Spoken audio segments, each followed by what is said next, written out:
Welcome to Moxie Bets, presented by Caesars Sportsbook. I'm your host, Katie Mox. Coming up on today's show, we'll recap the Commanders' win over the Bears in another low-scoring Thursday night football game. It's painful, but we'll go through it. We'll talk Week 6 of the NFL, take a look at some of the games on the weekend slate, including the Bills and Chiefs, Giants and Ravens, and the Eagles and the Cowboys. And of course, you know it, you've got some Mox Locks coming your way. But first, and we're in for a real treat today, people, with our guest, the DGen legend himself, Ryan Real Money Kramer from the Sports Gambling Podcast Network is here. Crame Dog, thank you so much for joining us today. First time I've ever been brought on as a legend and a dog all at the same time. So thank you, Katie. Happy to be here. Well, we're happy to have you. And before we get into TNF, let's talk a little bit about SGPN. So you're in your 11th year right now. Y'all hit record numbers in downloads in this last month. You're expected to hit 9 million downloads by the end of this year. You've got over 20 pods, 60 contributors, and you just launched SGPN TV. You're now streaming on major TV streaming platforms. Talk to us about the network.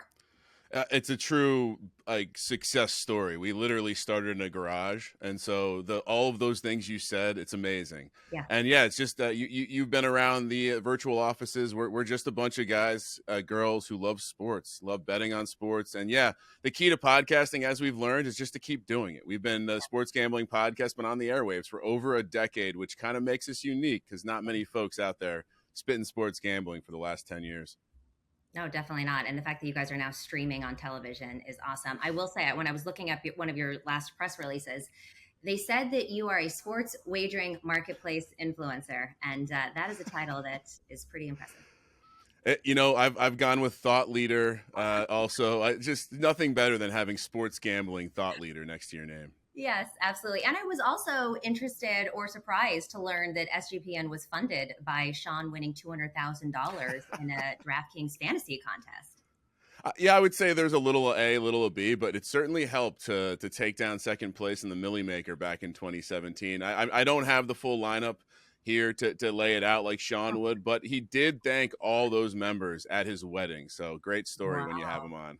Yes, great story. I can't wait. I'll have him on, I think, in a couple weeks. All right, so let's talk Thursday night football. Ryan, this game was absolutely disgusting. The Commanders win 12-7. The under was the virtual lock of the century. Both of these teams looked absolutely terrible, yet somehow the Bears were worse. They had no points in 3 red zone possessions. They had a chance to win in the final minute of the game.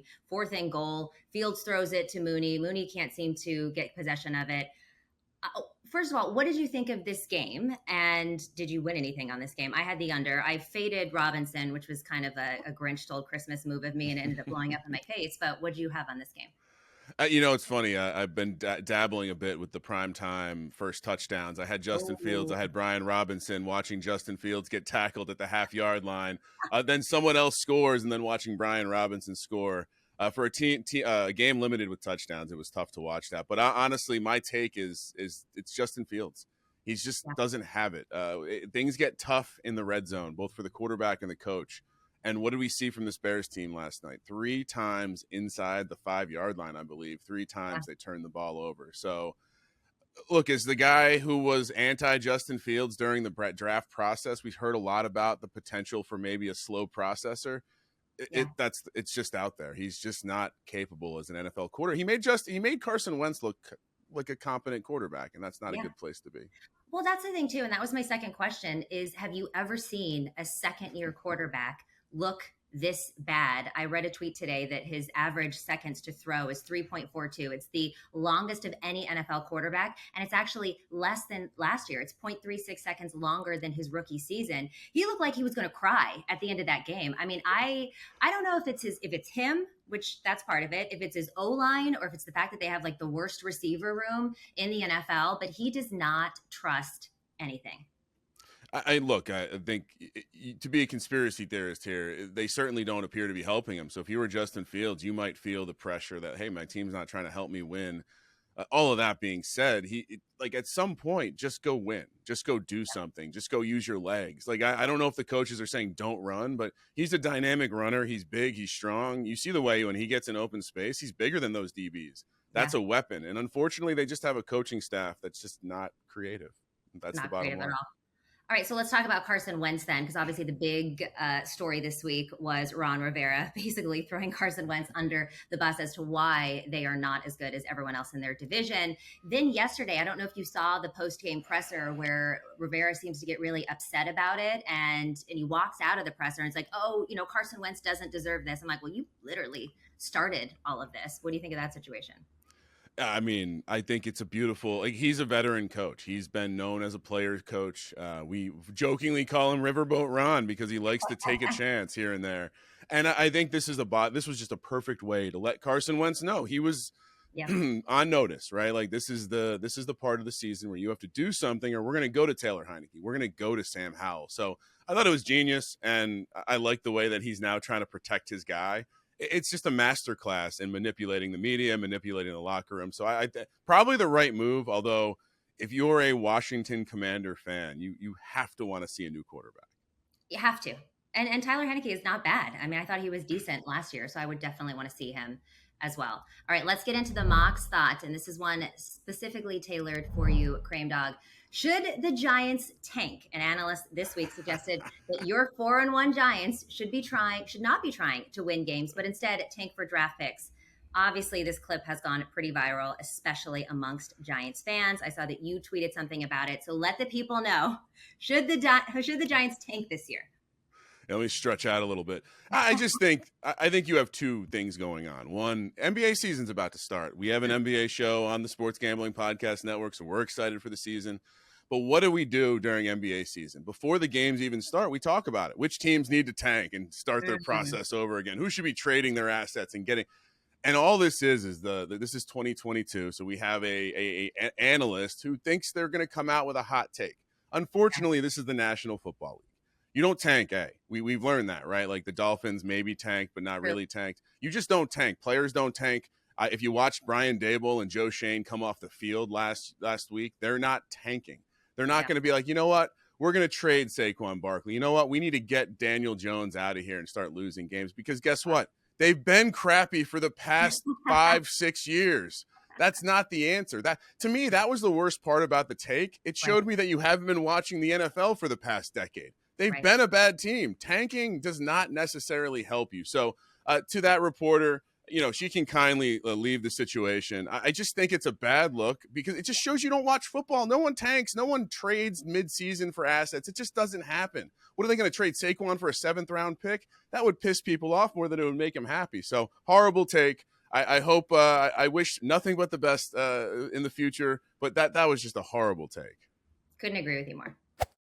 All right, people, we're brought to you by Caesars Sportsbook, the greatest sports betting app of all time. See, it's not just about the daily promos, odd boosts, or the hundreds of ways to wager. It's about the immortal words of Caesar himself. You bet, you get with Caesars Rewards. Every bet you place on the app, no matter the outcome, earns towards exclusive perks at Caesars Rewards destinations everywhere. Hotel stays, concert tickets, bonuses, and more. Download the Caesars Sportsbook app, become a Caesars Rewards member today and get more with every wager. Must be 21 or older to gamble. Gambling problem? Call or text 1-800-522-4700. Time now for Capper's Corner. Before we get into these games, let's take a look at some of the betting season trends so far. Crame Dog, you'll like this. The dogs have been barking. Underdogs 47, 30, and 2 against the spread. That's hitting at 61%. That's the best through 5 games since 2004. Road teams also doing well. 41, 37, and 2 against the spread.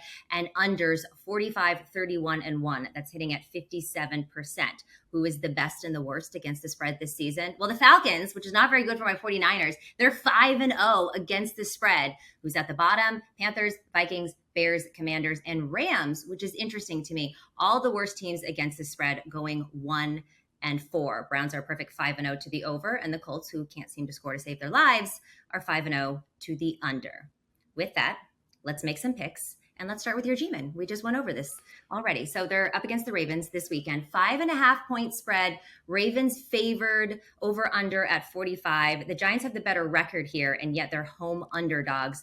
G-Men 3-0 straight up as underdogs. This season, they were 5.5-point dogs against the Titans in week 1, ended up winning outright. Since 2018, teams that are 3+ plus games above 500 as underdogs of 4 points or more, or 29, 12, and 1. They're hitting at 70%, which makes me kind of lean towards the G-Man, but I want your take on this game.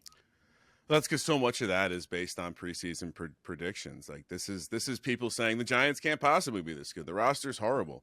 Coaching matters in the National Football League. And while that reporter might be locking up the Baltimore Ravens because the Giants should just lay over and tank this game, yeah, you nailed it. Dan Jones, he's been good as a dog. This Giants team, they've been great to make adjustments. One nugget that I pulled out, which is it's absolutely shocking to me because the Giants just haven't had a good coach in a while. So it's kind of just fun to have this going on. But the Giants have won the second half of their game 70-39 this season. Ooh. Which is, you like playing those double results. Ravens have been a tremendously good first half team. So maybe you're playing the Ravens first half, Giants second half. Obviously, if you see behind me, I'm a Giants fan. I'm not going to pick against the Giants here. There's nothing better than getting points with your team at home.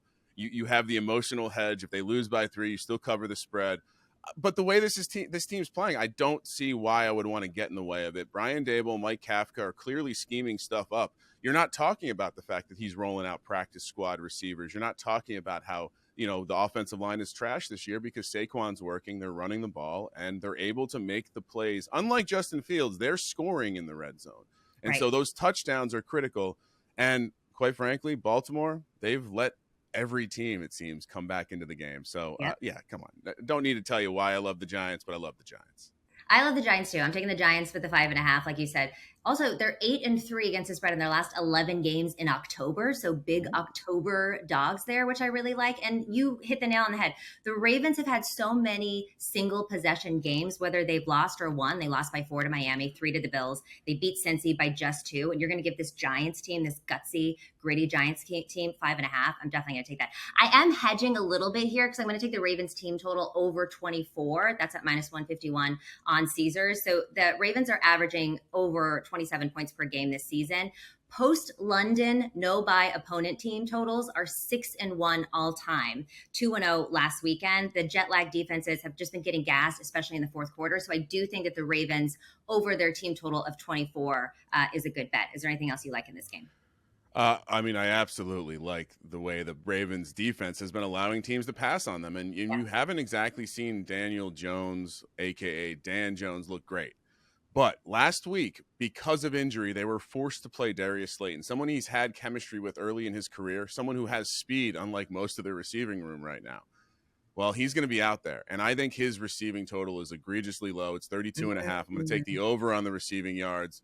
If anyone's going to pop, it's Darius Slayton. So this could be one of those where we look back and he has 6 catches for 95 yards. And we're like, wow, what easy money. And I should have noted earlier, this is also a Wink Martindale revenge spot. The defensive coordinator for the Giants was on the Ravens as their D coordinator for many years. I don't know if you saw the pressers this week. Lamar gave him a shout out. Wink gave him a shout out back, but he got fired by the Ravens. So while he's saying the right things in the media about how he loves Baltimore, he loves the Ravens, there's a chip on his shoulder here too. And so a big reason they're winning is the scheme he's been bringing to the table. So Slayton goes over, Giants win. I love that. I love a revenge spot. Okay, let's talk about the Bills versus the Chiefs.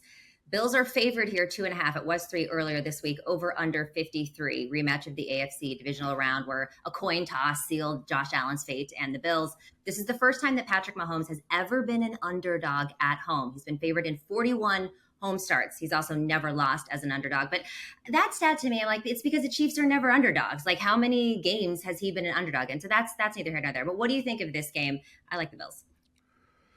So there's even a nugget where Patrick Mahomes, when he's laying less than 3.5, I think he's not covered twice. And one of those was against Josh Allen and the Bills last year at home when they lost 38-20.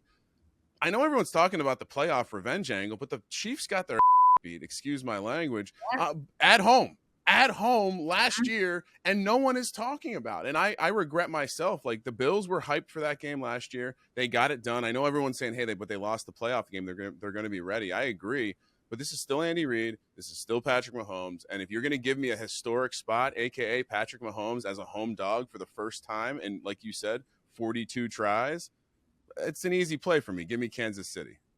All right. Well, I'm going to get you on this one because I'm going to take the Bills. I feel like the Bills finally won a single possession game. I believe they had like 14 games where they didn't or something crazy like that. They broke the curse. Hopefully they can do that again. On paper, I just think that this Bills team stacks up to be better than Kansas City. And I do think that Von Miller, Ryan, is the difference maker here. And he's going to have an impact on Patrick Mahomes that the previous Bills teams and that pass rush didn't have. Mahomes had 127.2 passer rating versus the Bills pressure in the last two postseasons and a 50.4 passer rating versus everyone else. So I feel like Von Miller is going to be a huge difference in how well Patrick Mahomes is going to play. So I'm going to take the Bills -2.5, but we'll see. I do like Stephon Diggs or Gabe Davis, probably both of them for an anytime touchdown, just because the Chiefs secondary has been like so vulnerable this year. They've allowed 12 pass touchdowns. That's tied for the most in the NFL. Davis has 3 touchdowns this season in 4 games, and Diggs has 5. So one of them, if not both of them, I think is getting into the end zone. Yeah, love the Diggs angle. Kansas City's actually, I think, bottom team in the league, according to DVOA, defending the number 1 receivers, and we saw what Devontae Adams just did to them. So there's definitely some weakness there. For me, I like the get-it-done game angle. And when Josh Allen wants to get it done, he uses his legs. His rushing total is only 42.5 here. I'm going to go over. In his road games this year, he's gone over every time. This is more of kind of a feeling bet, though. This is a big game, and when the game gets big, we see what he does. He's going to use his legs to get it done. And like I said, he's gotten over this total every single road game so far this season. So as much as it does, I've been against the Bills every week this year, though. So don't feel bad, Katie. I've faded them every. Why? I'm a contrarian. I'm a contrarian. Okay. They're very popular. Like the other New York team. I mean, I know you're not going to take the Jets on it. No, it's not. See, the only Bills fans get chippy about them being the real New York team. I've never had that problem. I've always kind of been a low-key Bills fan. I just think anytime when they're the most public team I can remember in some time. Like just average NFL fans are wanting to talk about bet on Josh Allen. So there's always going to be a little bit of value. Unfortunately, like you addressed earlier, they kind of crushed the spread. And so to your point, they've only had they had 1 close game this year. Typically when they cover, they're covering by 2 touchdowns. So fading it, we'll see. The taste hasn't been good so far this year, but I'm going back to the well. Okay, well, let's move on to the NFC. Formerly the NFC least. Now I think it's the NFC feast. You know, I'm sure you and Sean have been having a field day on how good the NFC East is right now. Cowboys versus Eagles. Now, I know you're a Cowboys hater and you like to, joke around with Sean, who's a big Eagles fan. But the Eagles are favored by 6.5. This seems like a really big line to me for these two teams. Over under 42. Dallas is 7-2 against the spread in their last 9 games against Philadelphia. However, this is a different Philadelphia team. The Eagles are 4-1 against the spread in last 5 week 6 matchups. That's interesting. So in week 6, they do pretty well. All right, what do you think of this game? It's a tough spot because it does seem like there's a lot of points. The market is certainly indicating that they are asking people to bet the Eagles at this being 6.5. I do think this maybe gets to 7. I do think that the Sharps really love Philly. Philly's a really good team. The metrics are there. The eye test is there. And frankly, at some point, Cooper Rush is a backup quarterback, and he can't keep winning these games. I think the matchup here that is really critical is this secondary for the Eagles. Losing Bradbury from my Giants because he cost too much just added to Darius Slay, and they have 2 lockdown corners. They have a pass rush. I do think this is going to be Cooper Rush's toughest test. Yeah. If you asked me to take a side, it would be the Eagles because I can't. I'm allergic to betting on the Cowboys. But I think there's much better opportunities in the prop markets, and I'll use the same angle I just used for Josh Allen. It's a get-it-done game. Jalen Hurts has never beaten the Cowboys. He's checking a lot of boxes. He's getting a lot of things done. He's silencing a lot of critics, but he's never beaten the Cowboys. And if you're an Eagles player, you got to beat the Cowboys to be meaningful. So Jalen Hurts to go over 48.5 rushing yards. Again, he's averaging 13.6 carries a game. Wait, so his rush yard prop is more than Josh Allen's, right? Josh Allen, you said, was at 42. Yep. Interesting. And if 13.5, 14 carries means that we just have to get 4 yards a carry. And if we get 4 yards a carry, we're coming home. I thought about giving out the anytime touchdown here because he's also their goal line back, and he scored a touchdown in every game but one on the ground. But I love the idea that he uses his legs when he needs to, and I think at the end of the day, the Eagles get it done. I do too. I'm hesitant to lay the 6.5 on that, just like you are. I like the first half over. It's at 20.5. Odds are -110 on Caesars. The Eagles rank number 1 in first half points so far this season. They're averaging about 21 points per game. Dallas has just over 10. I feel like the Eagles will be tested against this Dallas front, but so maybe they're not going to get 21 points, but I still think there could be up to 3 touchdowns in this first game, or maybe 4 field goals and a couple touchdowns. But I like this over 20. And, to your point about Cooper Rush, I'm going to kind of fade him on his rush prop. That's at 4.5, which seems like very, very, very low, but he averages 1.2 rushing yards per game. All he really does is hand the ball to Elliott and to Tony Pollard, and that's all he does. I mean, I think he had 11 attempts, right? 10 or 11 attempts in the last game. I don't think he's going to be airing it out versus this Eagles defense. So I feel like they're going to try to run the ball again. He's just going to pass it over, and he's not going to be using his legs at all. Yeah, I'll pile on because Cooper Rush he's a great backup, clearly. I can't say anything other than that about him. But he's been incredibly average, and he's basically passed how the team has allowed him to. Yep. And so if you look at the defenses he's faced, he did moderately well, aka went over his total against the Redskins, aka the Commanders, and the Bengals, who both don't have pass defenses. Right. To me, when he played the good pass defenses like a top 10 one in the Giants, he didn't get over this total. So I'm going to join you in taking a Cooper Rush under. Give me under 221.5 passing yards. I also think this is by far the best pass defense they're facing, and I think he's going to have a lot of trouble getting to any of his receivers in anything that's more than like a schemed up check down. So I really like this one. I think just in general, this could be the last game we see Cooper Rush play as well. So if you're a big Cooper Rush fan, enjoy the last game. Yeah, I did see that. I think Dak Prescott has been practicing again and throwing some passes. So I think it's his last game. And I don't understand the quarterback controversy of people actually thinking that Cooper Rush could be better than Dak Prescott. I think that the scheme might stay similar. Obviously, you can air it out a lot more with Dak, but I do think that running the ball works for them. So I think maybe they'll incorporate that more than they used to. But there's no way that you could tell me that Cooper Rush is better than Dak Prescott.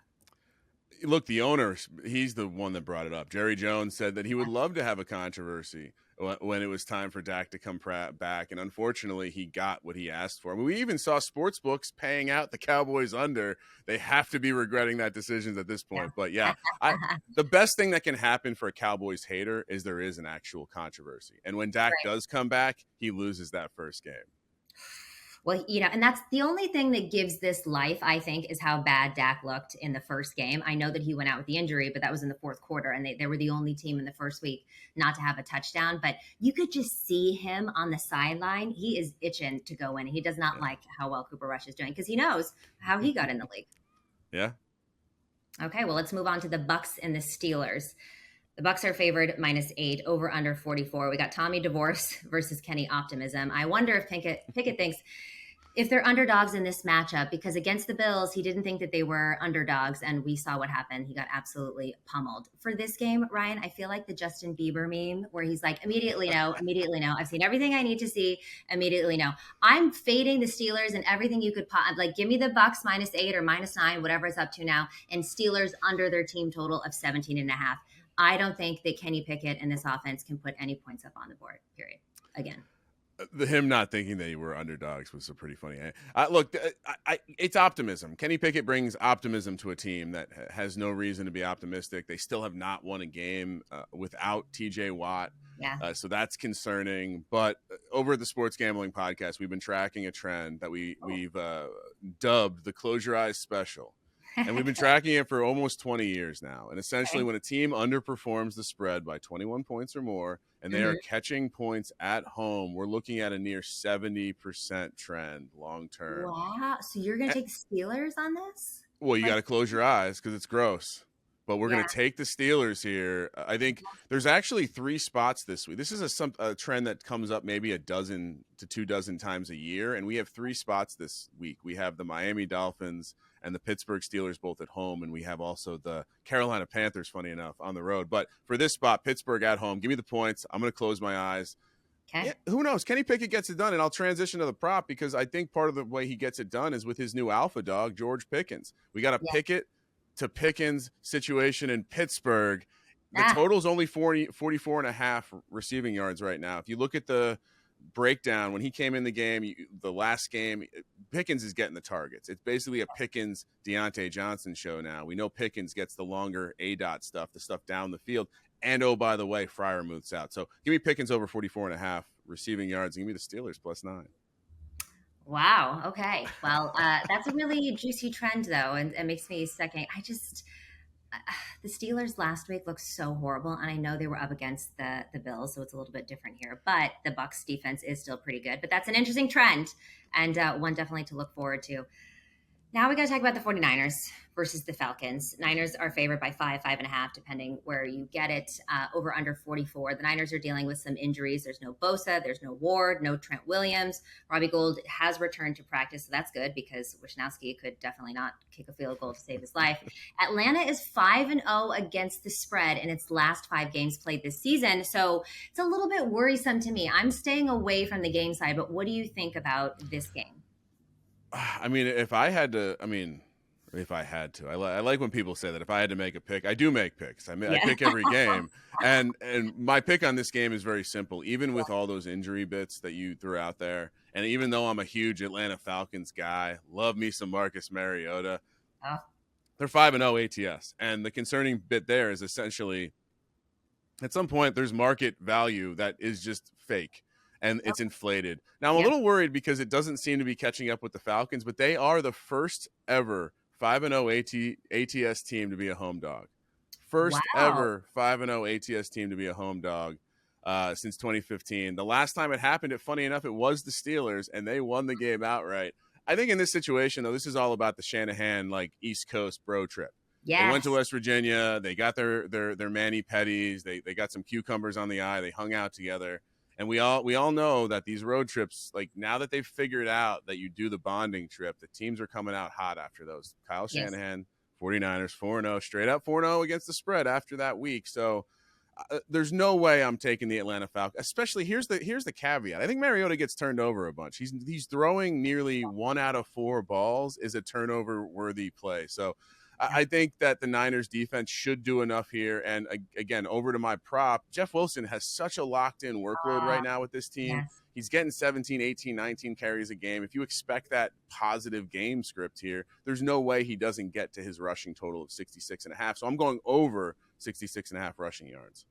I love that. I'm doing 2 props in this game. And I agree. I definitely think the Niners win.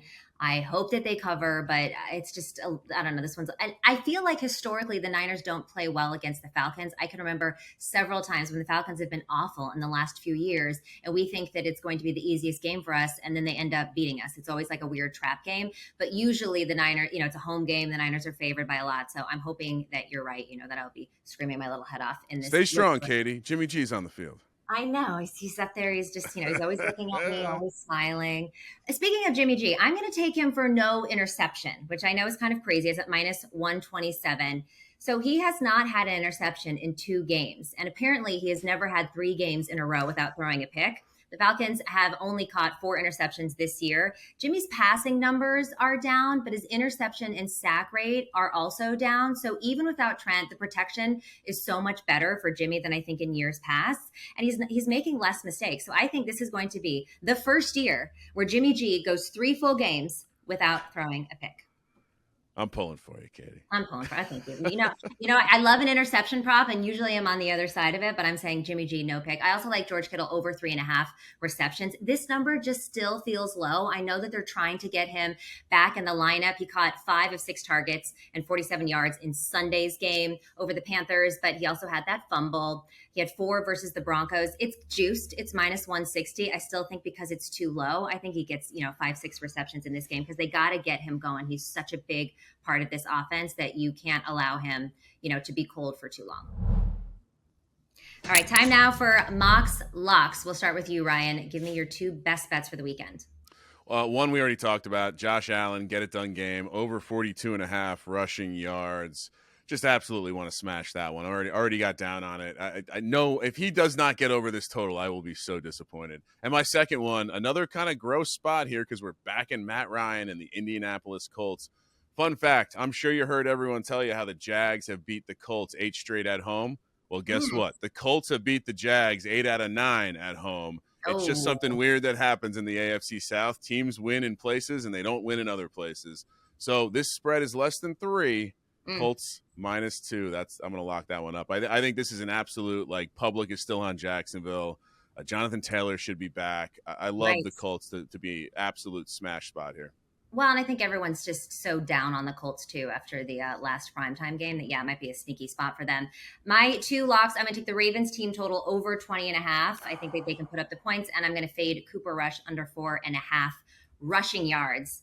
Ryan, thank you so much for joining and dropping all of your knowledge. Let the people know where to find you. I mean, it might take 10 minutes for you to get through all of this, but let's go.